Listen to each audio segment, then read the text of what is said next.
শহরের অন্যতম real estate developer Jain group উদীয়মান আবাসিক অঞ্চলগুলিতে দ্রুত নগরায়নের কারণে শহুরে সম্প্রদায় এবং সরীসৃপদের মধ্যে ক্রমবর্ধমান সংঘাতের বিষয়টি সমাধানের জন্য শহুরে পরিসরে সাপের সাথে সহাবস্থান শীর্ষক একটি সেমিনারের আয়োজন করে।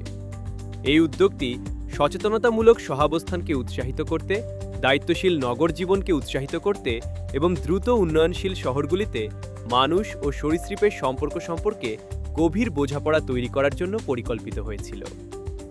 সেমিনারটিতে বিশেষ অতিথি হিসেবে পশ্চিমবঙ্গ সরকারের রাজারহাট গোপালপুরের বিধায়ক শ্রী তরুণ জ্যোতি তেওয়ারি। মূল বক্তাদের মধ্যে ছিলেন জেডএসআইয়ের পরিচালক ডাক্তার ধৃতি ব্যানার্জি, জেডএসআইয়ের এফপিএস ভবনের রেপটিলিয়া বিভাগের পিএইচডি গবেষক ইউজিসি এসআরএফ শ্রী অর্ধেন্দু দাস মহাপাত্র এবং প্রকৃতি ও বন্যপ্রাণী সংরক্ষণবিদ শ্রী বিশ্বজিৎ রায় চৌধুরী। শ্রী সৌরভ রায়, প্রতিষ্ঠাতা Manasa biotech snake research institute. Shrimati Neha Garodia, সহপ্রতিষ্ঠাতা Manasa biotech snake research institute. Shri Shreyansh Jain, vice chairman Jain group. Shri Rishi Jain, ব্যবস্থাপনা পরিচালক জৈন গ্রুপ। এবং শ্রী শিলাদিত্য চৌধুরী, ফুডপ্রেনিওর ও প্রকৃতি এবং বন্যপ্রাণী সংরক্ষণবিদ। তারা সম্মিলিতভাবে আলোচনা করেন কিভাবে মানুষ ও সাপ শহুরে পরিবেশে সহাবস্থান করতে পারে এবং সংঘাত এড়াতে পারে। সেমিনারে বন্যপ্রাণী সুরক্ষা, নগর শাসন, সামাজিক অংশগ্রহণ এবং পরিবেশগত স্থিতিস্থাপকতার উপর বিশেষজ্ঞ আলোচনা অনুষ্ঠিত হয়। গত বছরে সাপের একটা উপদ্রব হয়েছিল। রাজারহাট গোপালপুরের নাম শুনেই সাপের কথা মনে পড়ে কেন?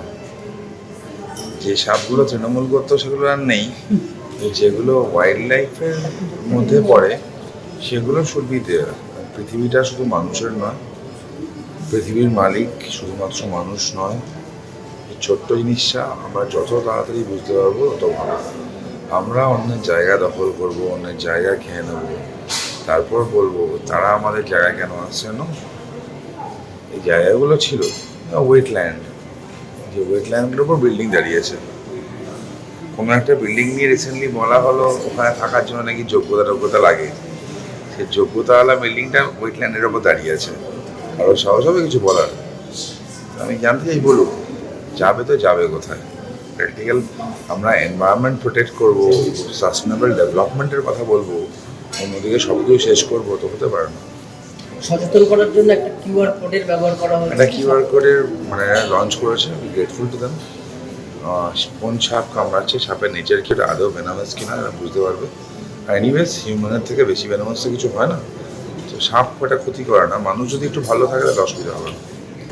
ইট ইজ আজকে যে আমাদের একজন ধারণা যা থাকছে কি সাপটা দেখলেই আমাদেরকে ওকে মারতেই হবে, ইট ইজ নট নিডেড। যেটা আজকে আমরা প্রোগ্রামে এক্সপার্ট থেকে যে অ্যাওয়ারনেসটা নিলাম কি 92% snakes are actually not poisonous.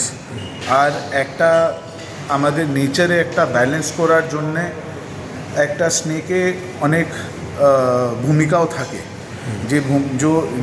যেটা যদি আমরা স্নেককে উইদাউট রিজন কিংবা বিনা আন্ডারস্ট্যান্ডিং করে যদি মেরে দিই তাহলে একটা ইমব্যালেন্সটা এসে যায়। মানে হতে পারে অন্য জিনিসটা যে কীড়া এইসব যা জিনিসটা যা স্নেকস অনেকটা কন্ট্রোলে থাকে ওসবও চলে যেতে পারে। তো যে সময় আমরা একটা রেসপন্সিবল রিয়েল এস্টেট ডেভেলপার আছি, আই মিন আমরা রিয়েল এস্টেট ডেভেলপ করি, যেখানে অনেক টাইম মানে যে সময় আমরা নতুন সাইট যদি কলকাতা বাইরে যে চালু করি, অনেকগুলো সাপটা আমরা ফাউন্ডেশন করার সময় পাই। মানে আমি সবটাই তো বলতে পারবো না কি আমরা মানে কত ওরা কী করে, কিন্তু যে সময় আমরা এটা দেখছি কি আজকে রিয়েল এস্টেট ডেভেলপমেন্টটা হচ্ছে, মানে as a group, as a gen group specifically, যেখানে আমি আপব্রিঙ্গিংটা আমার যে ফ্যামিলিতে হয়েছে ওখানে মানে কোনো স্নেক কেন কোনো জানোয়ার কোনো জীব হত্যা আমাদের মানে শেখানো হয়েছে কি আমরা জীব হত্যা করতে পারি না, একটা মচ্ছরও আমরা মানে মারি না। তো ফ্র্যাঙ্কলি যে সময় আমরা এই জিনিসটা দেখলাম, আমাদের একটা মনে ভিতর দিয়ে একটা আওয়াজ আসলো কি আমাদেরকে একটা এরকম ইউনিক জিনিসটা এটা এটা একটা প্রচার করার জরুরি, যেখানে আমাদের মতন অন্য অন্য ডেভেলপারও একটা ধারণাটা নিই, যেখানে কীরকম ওদের স্নেকসে অ্যাওয়ারনেসটা ওদের নিজের কাস্টমারকে, ওদের সাইট লেবারার্সকে, ওদের কন্ট্রাক্টার্সকে, শুধু not at large public but also people who are constructing the sites. মানে হতে পারে আজকে মানে আমার একটা কনস্ট্রাকশন সাইটে 500 লোক কাজ করছে, হতে পারে ওখানে 20 জন 25 জন মিলে একটা সাপ মেরেছে, যেটা আমাদের নলেজে আসেনি। তো মানে আমরা এই পুরো যে অ্যাওয়ারনেস প্রোগ্রাম আছে, এটা আমাদের প্রত্যেক সাইটে, লেবারে, কন্ট্রাক্টরে, যেখানে যেখানে আমরা এটা প্রচার করতে পারি, আমরা ওটা চেষ্টাটা করছি। Thank you. আপনার নাম আর designation? Shreyansh Jain, I am the vice chairman for Chennai.